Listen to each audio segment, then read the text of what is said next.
Assalamu alaikum, tout le monde. Monsieur le recteur, monsieur l'adjoint du gouverneur, monsieur le président du comité scientifique, le représentant du ministère de l'Environnement et du Développement durable, tous les autres invités, directeurs de département dont je n'ai pas le nom ici, tous les étudiants de l'UADB, les représentants de la communauté, les étudiants de l'Université Laval, bien entendu. Bienvenue à cette restitution de cet atelier qui a duré 3 grandes journées, en fait 4 journées, parce que nous, on a eu une journée 0 avant le forum. Alors, quelle aventure, hein? On s'était dit que ça allait être vraiment très vivant et énergique toute la journée. Alors, je pense que les étudiants peuvent être vraiment fiers du travail accompli. Alors, en bref, un atelier, un laboratoire vivant en parallèle au forum, où on a eu des discussions vraiment très intéressantes sur l'appropriation des ODD de manière descendante.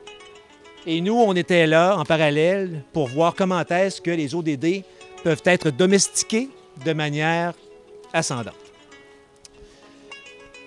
L'exercice est périlleux. Quand on commence un laboratoire vivant, on ne sait vraiment pas quelle direction ça peut prendre. C'est un peu casse-cou, c'est très anti-académique traditionnel, mais je pense que l'exercice en vaut vraiment la chandelle. Les étudiants aujourd'hui vont vous présenter un projet, une vision qui s'appelle Bambé, Cité écologique du Sahel. On est loin de ça. Il y a plusieurs choses qu'on doit faire de manière cohérente dans un futur proche et même très lointain pour y arriver. Mais je pense que ces pistes de solutions, qui ne sont pas, bien sûr, des pistes de solutions que l'on peut construire comme ça demain, sont vraiment des hypothèses pour faire jaillir vraiment chez vous, bien sûr, les dignitaires, chez les étudiants et la population de Bambé, un espoir de quelque chose de meilleur dans l'esprit des ODD et surtout dans un esprit d'ouverture, de respect de tous et dans un esprit aussi d'horizontalité. Si on veut appliquer les ODD, ça prend absolument cette démarche-là. Si on veut que les gens domestiquent les ODD, il faut absolument qu'ils les comprennent dans leur quotidien. Qu'est-ce que ça veut dire dans ma vie personnelle que de m'attaquer aux ODD? Quelles sont mes responsabilités de gouvernance individuelle, je dirais, par rapport à la gouvernance, bien sûr, étatique et institutionnelle. Donc, en bref, on devait s'attaquer à 6 ODD. L'ODD 2 de la faim, l'ODD de la bonne santé, l'ODD de l'eau potable, l'ODD 7 de l'énergie propre et l'ODD 8 du travail décent.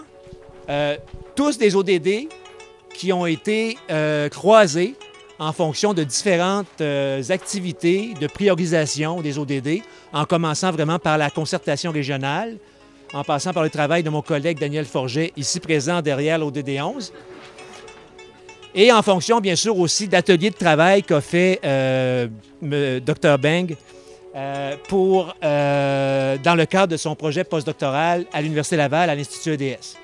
Donc, Dr Beng s'est attardé à prioriser les ODD pour l'université et aussi pour la communauté.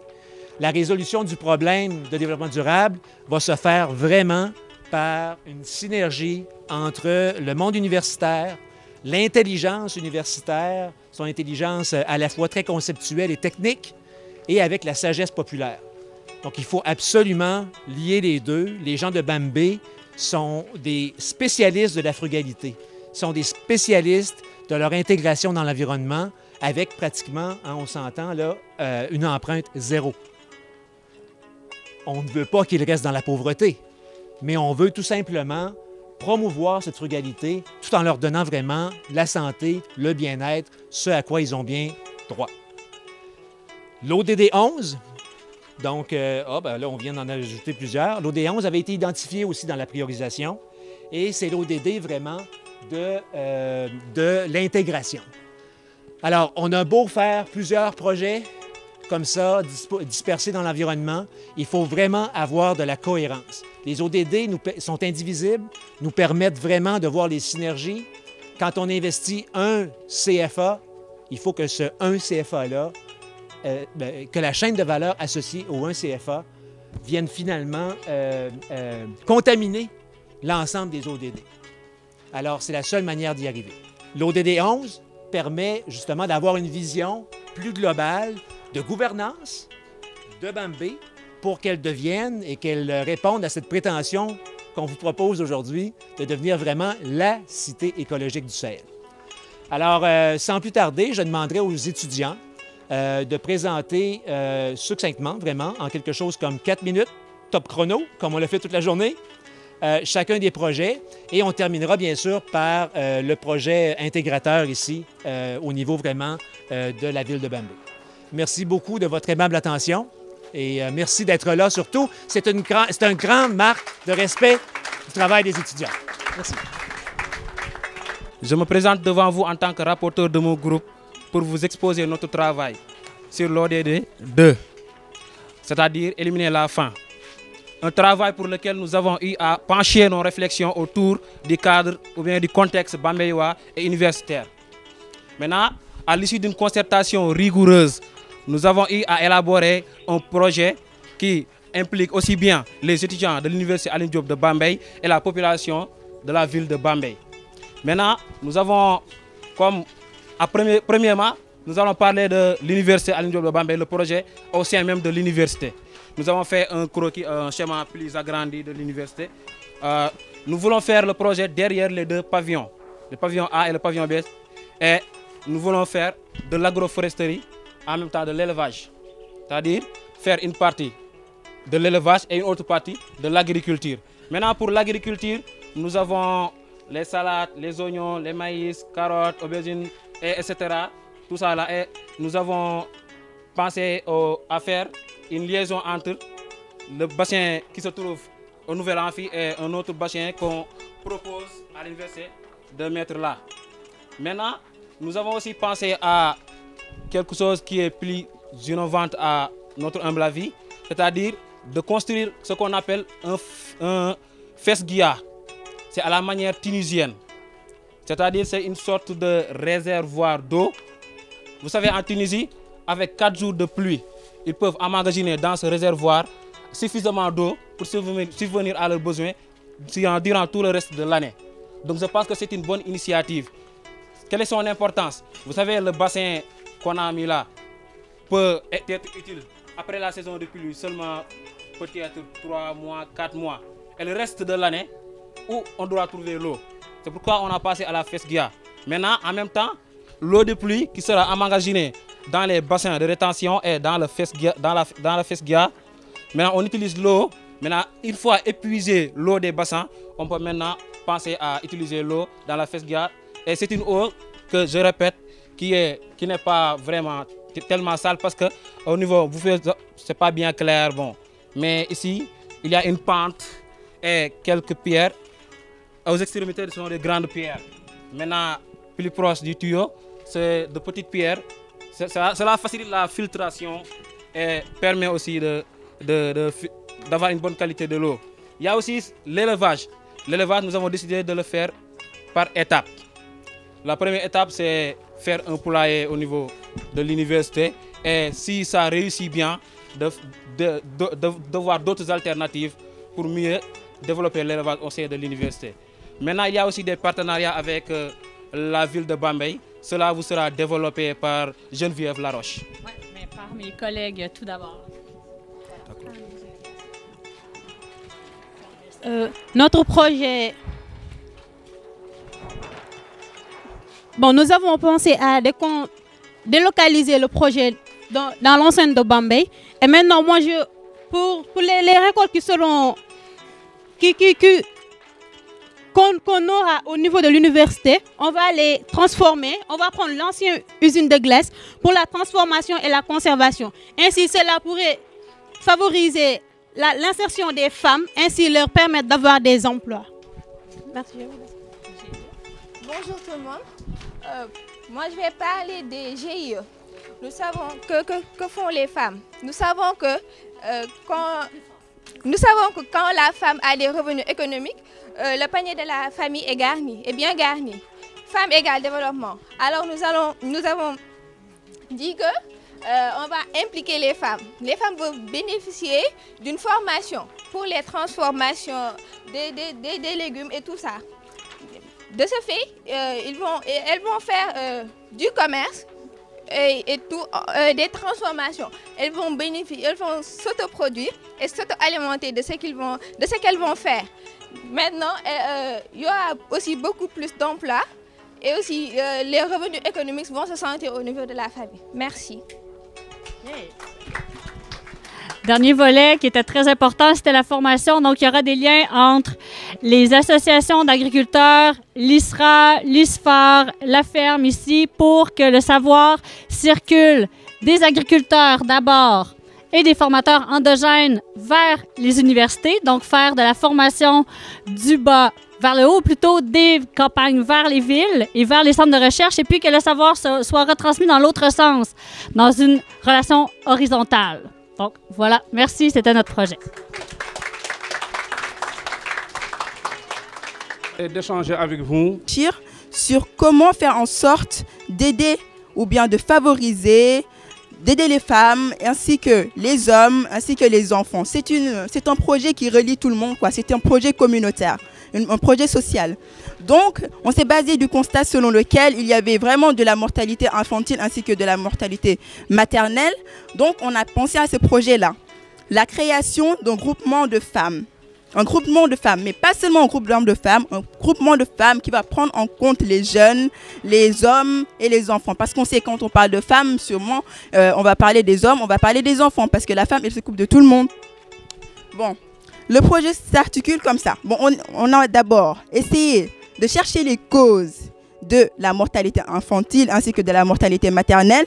On s'est rendu compte qu'il y avait le mariage précoce, l'accouchement à domicile qui peut entraîner le tétanos néonatal, les consultations prénatales et aussi la non-investigation des maris dans les accouchements. Bon. Le projet s'articule comme suit. La première étape, c'est le regroupement des femmes. Et ce regroupement des femmes va nécessiter la sensibilisation communautaire, la mobilisation des ressources, ainsi que la création d'une ferme-école. Mais ça, on va y revenir après.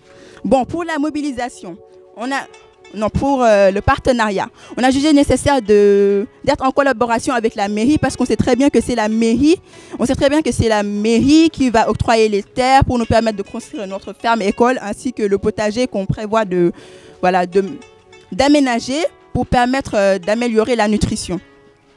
Et aussi, on a parlé de les associations, de même que les hôpitaux et la religion. Parce qu'on sait très bien qu'on est dans un pays où la religion est très très importante et des fois quand on parle de certains sujets tabous comme le planning familial, ça peut poser problème et parler avec les chefs religieux, ça peut aider. Donc on a programmé d'être en partenariat avec cela. Et pour la mobilisation des ressources, on s'est dit qu'il fallait non seulement des ressources financières, des ressources humaines, mais aussi des ressources matérielles. Et pour les ressources financières, on a pensé à la cotisation. Pour les autres ressources humaines, on sait que voilà, il y aura les femmes, il y aura les hommes, il y aura les ASC, acteurs communautaires de santé, les ACS, acteurs communautaires de santé. Il y aura beaucoup de monde. On essaie de regrouper toute la population, comme je l'avais dit plus tôt. Bon, après cela, on a pensé à la création de la ferme-école. Cette ferme-école va permettre, ce sera un QG, en même temps une ferme-école, et ça va permettre aux populations de se réunir. Mais dans cette réunion-là, on avait pensé au dialogue entre les populations et les agents de santé. Parce qu'on sait très bien que dans nos pays, la santé, quand on va dans les postes de santé, c'est assez compliqué parce que la prise en charge, l'accompagnement, ça reste. Donc s'il y a un dialogue entre les populations, comme ça, un dialogue entre les femmes enceintes et les matrones et les sages-femmes, ça va peut-être améliorer les choses. Et pour la ferme-école, on a pensé à un potager qui va permettre aux femmes de cultiver et en même temps de vendre ça pour se faire des fonds d'investissement. Et aussi, on avait prévu d'accompagner cela par une sensibilisation des populations et aussi apprendre à ces populations comment cuisiner, comment prendre soin d'eux, comme ça. Voilà, ça va bien se passer de l'accouchement et après l'accouchement. Donc pour nous, la sensibilisation est très très importante. C'est pourquoi on l'a fait ainsi, sensibilisation, éducation et changement de comportement. peux continuer. Non, ça reste, je m'excuse. On a aussi introduit l'université de Alioune Diop de Bambey dans la collaboration parce qu'on sait très bien que c'est nous les étudiants qui avons mis ça en place, ainsi que les docteurs et les chercheurs. Mais on a pensé à mettre en place un comité de suivi parce que la plupart du temps, les projets ne sont pas suivis et ça tombe à l'eau. 1 an, 2 ans, des fois un mois, ça tombe à l'eau. Donc ce comité de suivi va se charger de faire en sorte d'accompagner le projet du début jusqu'à la fin, tout en espérant que ce projet sera mis en place et qu'il y aura une pérennité et que les générations futures vont y profiter. Merci beaucoup. L'objectif de développement durable de l'eau et de l'assainissement, enjeu crucial à Bambey comme ailleurs, en parlant tout d'abord de la gestion des eaux pluviales qui causent de grands problèmes à cause du sol qui est argileux. L'eau ne peut pas s'infiltrer dans le sol et donc ruisselle en surface, stagne et provoque des inondations. Un certain nombre de mesures ont déjà été prises pour essayer de gérer ces inondations-là. Donc quand une goutte d'eau tombe à Bambey, elle est prise en charge par un réseau de canalisation dans les quartiers équipés. Puis cette eau est rassemblée au niveau d'une station de pompage qui envoie l'eau dans un bassin de récupération. Ça, c'est la situation actuelle. Certains secteurs ne sont pas encore traités, donc des efforts sont encore à poursuivre dans le domaine, mais c'est certain que le risque d'inondation a beaucoup diminué les dernières années. Notre proposition, c'est d'essayer de valoriser cette eau-là qui est déjà récupérée dans les bassins et qui, hélas, s'évapore ou s'infiltre. Nous proposons de construire des réservoirs en périphérie de la ville pour utiliser l'eau à des fins d'agriculture ou à des fins de création ou d'entretien d'infrastructures par les maçons qui pourraient en avoir besoin. Pour ce faire, on pourrait donc construire ces réservoirs étanches et pomper l'eau du réservoir à l'aide des dispositifs qui sont déjà existants, l'équipement des sapeurs-pompiers qui permettrait d'apporter l'eau en périphérie. L'eau pourrait être utilisée pour l'agriculture, elle pourrait être également utilisée pour la lutte contre la désertification et, je l'ai dit précédemment, pour l'entretien des infrastructures. On l'a dit tout à l'heure, l'eau arrive avec une certaine abondance pendant la période des pluies, mais par contre il n'y en a plus en période sèche.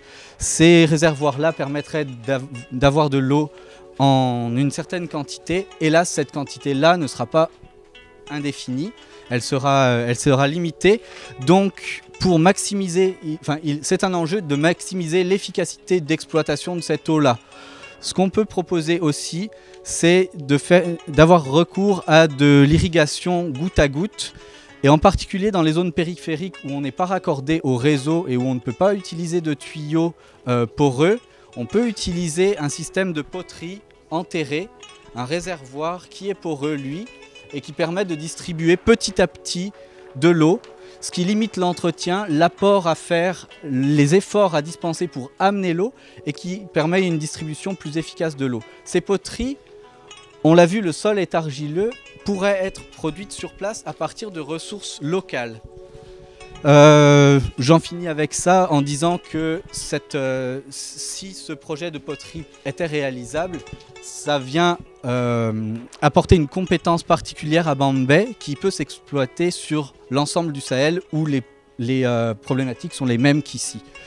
Une autre alternative, on l'a vu tout à l'heure par le premier groupe, donc je ne développerai pas, c'est la récupération directe de l'eau de pluie, soit par les particuliers, soit par des organismes comme la faculté ici, avec ces réservoirs dont on vous a expliqué le fonctionnement. Je passe la parole maintenant pour la gestion des déchets. Pour la gestion des déchets, on a dit que ça passe d'abord par une chose fondamentale qui est l'éducation de la population, mais aussi la sensibilisation de la population et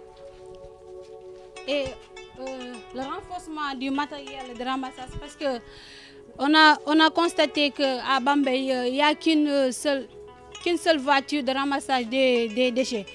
Et comme Bambey est composé de beaucoup de déchets, on a dit que ces déchets pourraient être un point positif pour Bambey. en essayant d'abord de trier les déchets. Par exemple, on a les déchets organiques qui pourraient être utilisés pour la biométhanisation, pour l'énergie, parce qu'on s'est rendu compte que Bambey n'est pas trop éclairé. Ça pourrait être une source d'énergie, mais aussi pour l'élevage, pour les animaux, et du compostage pour la fertilisation de l'usage agricole. On a aussi les sachets plastiques qui pourraient être un point de commerce pour les populations de Bambey, parce qu'on s'est rendu compte que la grande majorité de l'économie de Bambey provenait de l'université. On pourrait aider ces populations à faire des ramassages de ces plastiques qui seront ensuite collectés et vendus pour le triage dans l'entreprise qui se trouve à Thiès, qui recycle les déchets plastiques pour en faire des sacs, des tables bancs, etc. Et pour les eaux jugées, on a dit juger nécessaire de renforcer par exemple, des canaux d'évacuation pour les fosses septiques, mais aussi pour les égouts qui seront ensuite traités et utilisés pour l'agriculture, etc. Merci. Beaucoup, c'est un honneur pour nous de vous présenter notre travail qui a porté sur l'ODD 7, énergie propre, fiable, moderne et à coût abordable. Dans ce sens, on a jugé nécessaire d'accompagner la commune de Bambey par 3 idées de projet innovantes. La première idée, ça va consister à doter du marché de Bambey un cadre qui va permettre de mettre des panneaux solaires, une solarisation dans ce site, en faisant quoi? En développant les partenaires, en développant les ressources qu'on a, amener les gens avec les patentes, la cotisation qu'ils ont, à développer une coopérative qui va permettre à la mairie, de par son fonds de gestion, de mettre en place des panneaux solaires qui vont permettre aux commerçants de développer leur activité en toute autonomie et pour booster un peu le développement économique de cette chose. Parce que Bambey a une ressource qui est le solaire. Il fait beaucoup chaud ici. Alors c'est une ressource à exploiter, on ne devrait pas la laisser au merci de la nature. Et pour une deuxième idée, on a jugé nécessaire d'accompagner l'accès à l'énergie parce qu'on s'est rendu compte que sur les 14 régions disponibles qui sont présentes ici à Bambey, 14 quartiers je veux dire, il y a 4 quartiers qui ne sont pas électrifiés du fait de lotissement.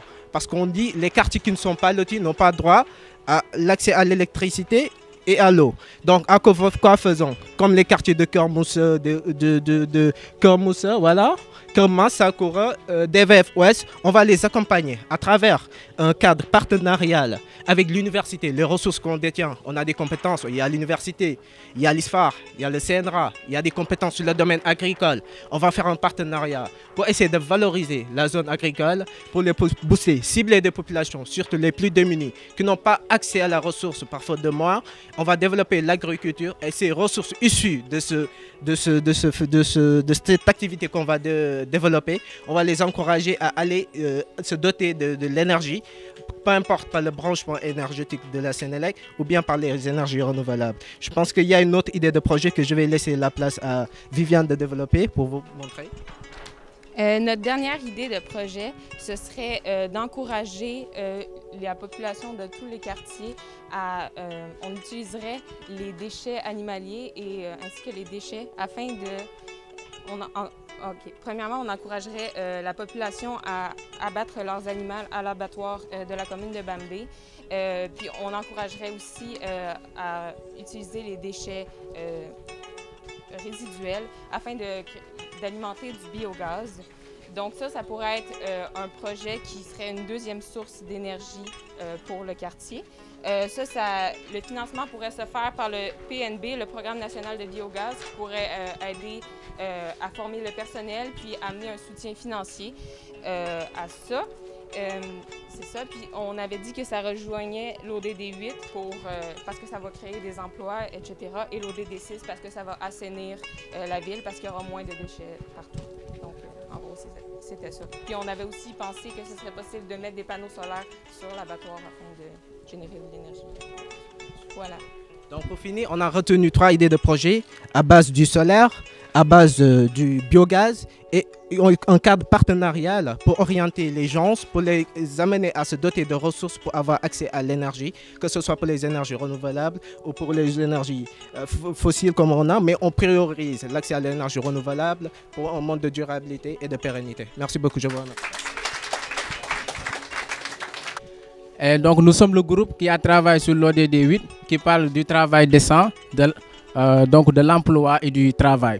Et à l'issue donc des activités de ce matin, nous avons élaboré différentes problématiques que vous voyez ici, relatives à la résidence, aux opportunités d'emploi, à l'informabilité, aux enjeux des étudiants, notamment l'eau, la salubrité, et également l'éclairage public, le manque d'infrastructures, le tourisme et la mobilité. Et donc différentes problématiques qui ont été schématisées ici. Et à l'issue donc des discussions que nous avons menées, nous avons pu donc élaborer des pistes de solutions concernant ces thèmes suivants, notamment l'éducation.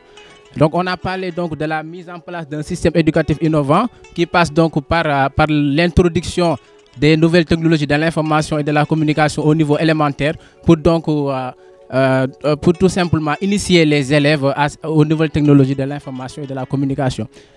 Et donc le changement du syllabus, c'est-à-dire du curricula, pour tout simplement l'adapter aux réalités sociales du pays. Et concernant la formation, nous avons parlé donc des formations adaptées aux besoins du marché, également l'implantation des structures qui recrutent les jeunes après leur formation. Et concernant donc le partenariat, ici nous avons donc à l'échelle locale un partenariat avec le conseil communal de la jeunesse, donc l'introduction du conseil communal de la jeunesse à tous les niveaux donc d'études, pour tout simplement susciter la vocation. Et aussi il y a donc le conseil communal de la jeunesse, c'est-à-dire que la collaboration du conseil communal de la jeunesse avec donc l'université Alioune Diop de Bambey. Et sans plus tarder, je vais donc donner la parole à Aminatou pour vous donc parler du projet que nous avons élaboré. Merci. Merci, bonsoir à tous. Comme vous le voyez, nous avons élaboré un projet par rapport à ces problématiques ici. Et donc, nous l'avons intitulé Centre écologique Singenbok, qui regroupe un hôtel et un centre d'interprétation sur l'environnement. Alors, ici, sur ce schéma, on va implanter cet hôtel-là après le campus 2, également après le lycée.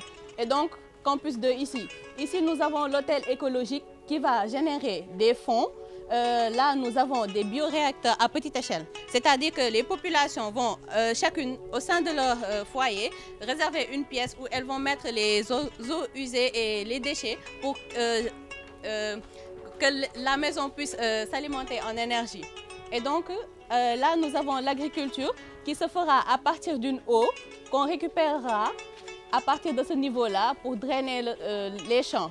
Et donc, ça va contribuer à une meilleure alimentation des populations, c'est-à-dire l'agriculture urbaine. Et là, nous avons le trafic collectif avec les vélos, parce que c'est le transport collectif plutôt, avec les vélos parce qu'ils n'ont pas d'empreinte écologique. Donc, quand nous les utilisons, nous ne créons pas de dommages à l'environnement. Et là, c'est un centre d'accueil pour les cyclistes, également une station de pompage pour réparer les vélos, etc. Et là, c'est le centre d'interprétation qui va former les jeunes sur l'environnement, sur des formations qui leur seront utiles pour développer leur région. À ce niveau, nous avons l'éducation, parce que l'éducation va participer le centre va participer à une éducation qui va participer à l'environnement, à sa protection, qui va encore, l'hôtel va générer des fonds qui vont servir aux bioréacteurs et ces bioréacteurs-là vont servir à l'agriculture urbaine qui, à son tour, va servir au transport collectif. Et donc, ceci va inclure les populations pour qu'elles puissent avoir un meilleur état de santé et de meilleures conditions de vie. Voilà, je vous remercie. Je vais passer la parole à... Juste pour conclure, en fait, c'était une expérience extrêmement enrichissante qu'on a pu avoir avec les étudiants de Bambey. C'était un exercice vraiment très intéressant. Puis la proposition, en fait, de ce projet-là, c'est vraiment, en fait, d'enseigner par l'exemple. Donc, on s'est dit, on peut parler de concept, mais c'est vraiment en voyant quelque chose, en voyant un petit projet exemplaire dans Bambey, que les gens vont pouvoir s'attacher à quelque chose, dire oui, c'est là, ça existe, c'est réalisable, je peux donc l'atteindre. Donc, nous, on prône, en fait, l'enseignement par l'exemple dans ce projet-là de centre écologique. Merci beaucoup. Présenter le dernier ODD, donc l'ODD 11, qui, comme vous pouvez le voir, s'est doté de 2 ODD supplémentaires, soit l'ODD 16, Paix, Justice et Instituts efficaces, ainsi que Partenariat pour la réalisation des objectifs. Donc, en fait, nous, notre travail, c'était de prendre tous ces projets et de voir qu'est-ce que ces projets ont en commun et quelle est la base, en fait, de ces projets-là. Donc, nous, ce qu'on a compris ici, c'est qu'à Bambey, vous avez plein de ressources, énormément de ressources qu'elles sont naturelles, comme le solaire. Vous avez beaucoup de ressources humaines, donc des gens qui sont prêts à travailler, qui veulent travailler, des gens qui ont du savoir, donc les étudiants à l'université, les enseignants, ceux qui font les chercheurs également.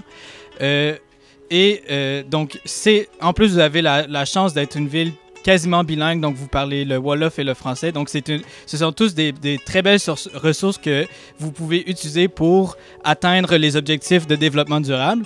Et en fait, ces ressources-là seraient activées par des organisations communautaires et internationales, organisations communautaires que vous pouvez trouver ici, telles que les GIE, ou des organisations internationales. On sait, il y en existe plusieurs qui prônent le développement durable. Et tout ça en partenariat avec l'UADB, donc l'Université Alioune Diop de Bambey, ainsi que l'administration municipale, soit le maire.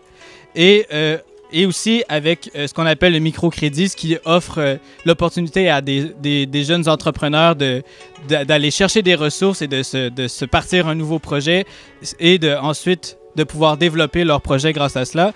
On crée des opportunités de nouveaux projets ici à Bambey. Ces projets qui vous ont été présentés précédemment, donc les 5 projets que vous venez de voir. Et en fait, ça permet de développer l'entrepreneuriat local. Donc, des gens de Bambey qui ont des idées et qui veulent les mettre à profit, les développer, peuvent le faire grâce à tout ça ici. Accompagnement vers des stages pour les étudiants. Également, les étudiants ici à l'université se cherchent beaucoup de stages. Donc, en développant des nouveaux projets, on peut les accompagner vers ces stages-là pour qu'ils puissent développer leur carrière professionnelle et ensuite rester à Bambey. Et aussi le placement des travailleurs locaux vers de nouveaux emplois grâce à des organismes tels que la CCJ qui existe déjà ici à Bambey. Donc, ce sont tous des ressources que vous avez déjà et que nous, on fait juste tous les placer ensemble pour permettre le développement durable de votre ville. Et tout ça est possible grâce à un mot en Wolof que je ne peux prononcer et que ma collègue le peut, donc je vais lui laisser la parole. Merci beaucoup. Bonsoir à tout le monde. Donc l'idée de ce plan qu'on a intitulé Singenbok, c'est d'inclure toute la population à travailler ensemble pour faire de Bambey une cité écologique. Et pour ce faire, nous avons pensé qu'il faudrait donc sensibiliser la population, les former, les éduquer et les pousser à entreprendre. Parce que nous sommes certes dans un pays sous-développé. Certes, la communauté, certes le maire n'a pas assez de moyens pour mettre en œuvre tous ces projets, mais et compte tenu de cela, il va falloir que la population se soulève. Il va falloir que la population pose des actes concrets pour en fait faire de Bambey une cité écologique. Et voilà pourquoi nous avons intitulé notre travail Singenbok, pour faire comprendre à la population qu'il devrait donc s'impliquer dans le développement. Il devrait donc mettre en place des actions qui sont concrètes pour dire en fait aux transporteurs de véhicules, aux transporteurs de charrettes, aux étudiants, aux enfants, aux femmes, aux professeurs, à toutes les personnes qui résident à Bambey et même à toutes les personnes qui travaillent ici, que le développement ne peut pas se faire seul. Il faudrait qu'on se joigne les mains, il faudrait qu'on travaille ensemble pour pouvoir atteindre tous ces objectifs que nous avons, tous ces objectifs sur lesquels nous avons travaillé. Donc, pour en fait faire de Bambey une ville durable. Donc, Auguste Assemblée, Singenbok.